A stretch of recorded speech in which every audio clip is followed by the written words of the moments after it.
Subscribe to our YouTube channel and press the bell icon to get the latest updates. India's coronavirus numbers are rising, which was to be expected to some extent for two reasons. One, because the lockdown has now been more or less lifted. For about 2 weeks back, the relaxation started. And second, because India is testing a lot more. India is testing now nearly 1,40,000 a day. And I think soon enough it will be 1,50,000 and then more. It will keep rising. So as you test more, you will get more positives. But there are again two issues there. One, India's test positivity rate is going up. So from 4% approximately, it's now come to about 6%. So 4 to 6 is a 50% increase. So that is quite significant. It may be linked to lifting of the lockdown. And second, quite problematically, numbers are rising particularly fast in the two states where a lot of India's industry, manufacturing, economy, the financial network sits or resides. That is Maharashtra and Gujarat, the two west coast states. In fact, if you look at the economic map of India, you will see that India's economy, particularly manufacture, services, etc., are much more weighted towards the west coast states. So these two west coast states are in trouble right now. The third big west coast state, Karnataka, which is also an economic engine, is doing much better relatively. At this point, it's one of the success states. Kerala is doing better, that we all know, but Kerala is really not a very industrially or economically powerful state to that extent. Now, Maharashtra and Gujarat, both are in trouble. Maharashtra is doing much worse than even Gujarat. In fact, anytime you say anything critical of Maharashtra, then immediately you get a pushback from people, from government in Maharashtra and its supporters. A lot of its supporters are people who actually support this government on the rebound because they dislike the Modi BJP so much that they are much happier to have Shiv Sena in power. Obviously, they didn't like Shiv Sena so much when Shiv Sena was in partnership with the BJP. So the pushback you get is, oh, why are you only talking about Maharashtra? Why not Gujarat? So Gujarat is also doing quite badly, and that is no consolation for Maharashtra. You can again say, oh, both have big cities that are crowded.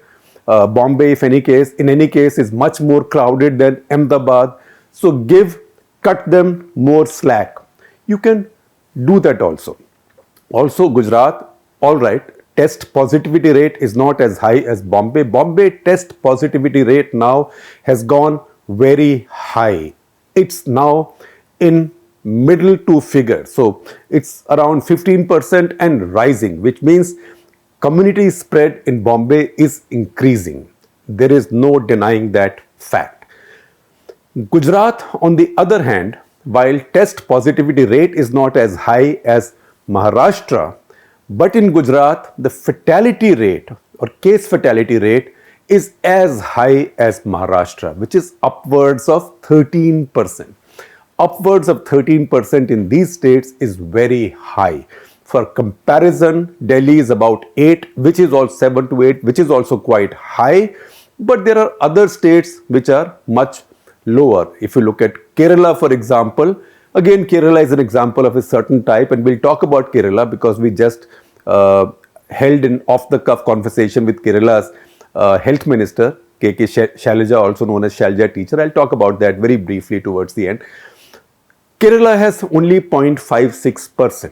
But if you leave that aside, then a case positivity rate of now going to about 15% in Bombay, rising all over Maharashtra, high in Gujarat also, a fatality rate upwards of 13%. That is almost more than 1 out of 8 people.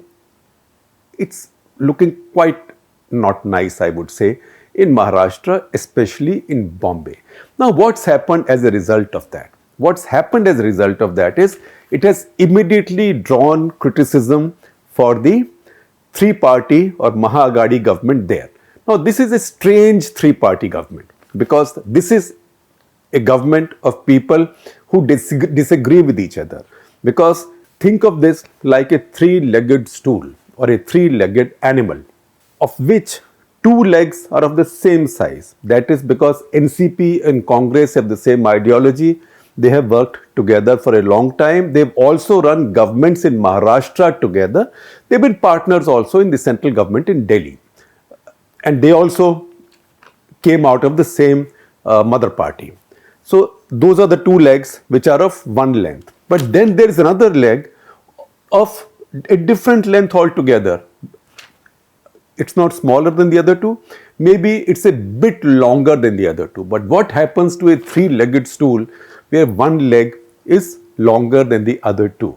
Now, usually you would saw it off and make all three to be the same size. What has happened in Maharashtra is the opposite. What's happened in Maharashtra is that one leg is running this government, which means that three-legged stool is sitting on one leg. That leg also has two distinct parts of it over two generations. So say from the hip, from the pelvis to the knee, that means the hip and the femur is the father, Uddhav Thackeray, and down, my orthopedics is not so bad, I've broken many bones, tibia and fibula below the knee joint and the foot, that's the son. Now you have a three-party government. One party has 56 seats. There is no dominant party. The other party has 54 seats. The third party has 44 seats. So, okay, the leader of the first party, because his party has the largest number, says, we will have the chief ministership. All right. In any case, the reason he did not go with the BJP was he wanted the chief ministership, which BJP would not give him because BJP had more numbers than Shiv Sena. They had contested together. So BJP wanted it for their own chief minister. He wanted the chief ministership. He got it. But then what does he do? Then when you do that, as I said, when you have three legs under a stool and one is of a different length, then either if that third one is longer, you saw it to make them the same size. If the third one is shorter, either you fix something to it. These days you can get Fevicol or something better than Fevicol to give it the same length, or you then saw the others off. But what he has done on the other hand is that the leg that he and his son constitute, that has remained as long as it was, but the other two legs have been sawn off.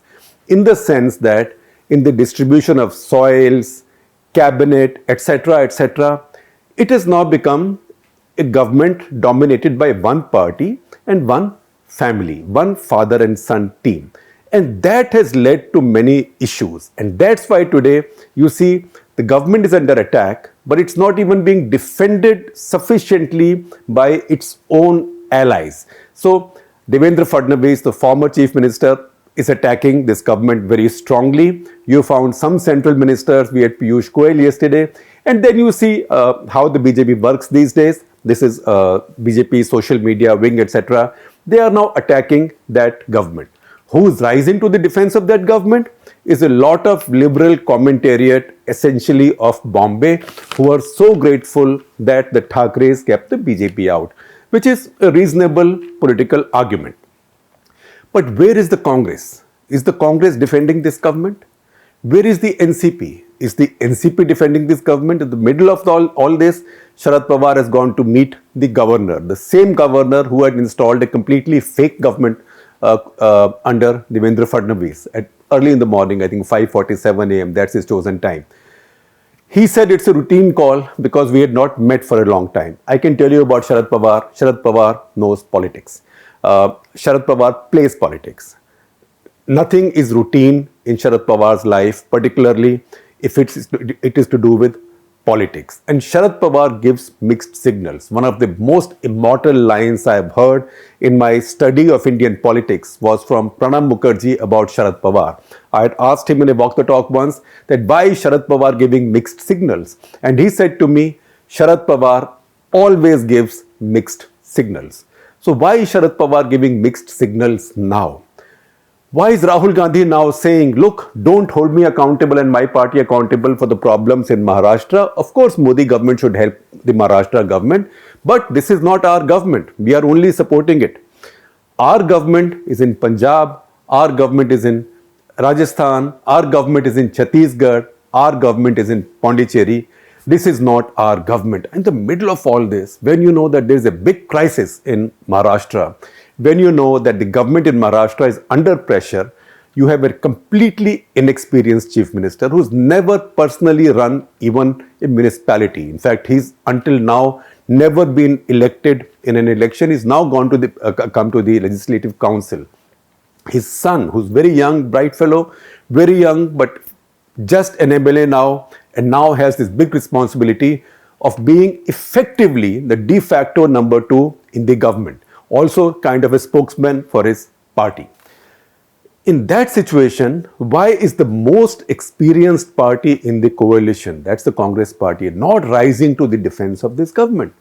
One, because they are obviously a little bit concerned that if things are going wrong in Maharashtra and if they continue to go wrong in Maharashtra and it becomes like it becomes a kind of symbol of a loss of control in the fight against COVID in India, do they want their party to be seen to be associated with that failure? So one, I think the Congress party is just getting cold feet. The second thing that's happening is the Congress party says, look, Rahul Gandhi says, what's in it for us? We are getting very little from it. Maybe some of my people have become ministers, but this is not a coalition government. This is a Shiv Sena government.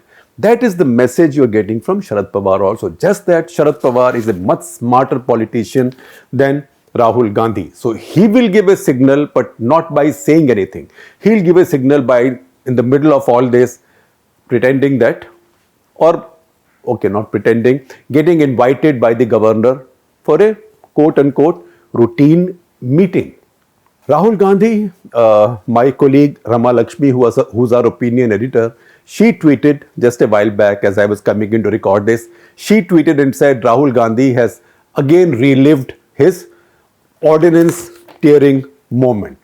Right? Remember in Manmohan Singh's time, he had come back when Manmohan Singh was overseas, he torn off that ordinance on political corruption, and that embarrassed the Manmohan Singh government greatly and actually terminally damaged UPA too. And remember the equation in Maharashtra. There is no dominant party there. So while there is inexperience in the government, chief minister and his de facto deputy, don't tell me who's the second senior most and third senior most, it's a father and son government. We've had fathers and sons serving together either as the two most powerful people in a political party or in the government. We have a case, in fact, right now in Telangana, where KCR and his son KTR are running the government. But KCR is somebody who swept that election, who sweeps that election, who destroys everybody who comes in his way and gets a huge majority. He can put his son, he can put his daughter, anybody he wants in his cabinet, because he gets the votes and he has the power and he has the numbers. In this case, one party, which is 1/3 of a 3-party coalition, has done this. It is unsustainable. So today you have a situation when there is an emergency-like situation in India's most important economic state, most important economic large state. Remember, Maharashtra is the second largest state in India in terms of the MPs it contributes to national parliament after Uttar Pradesh.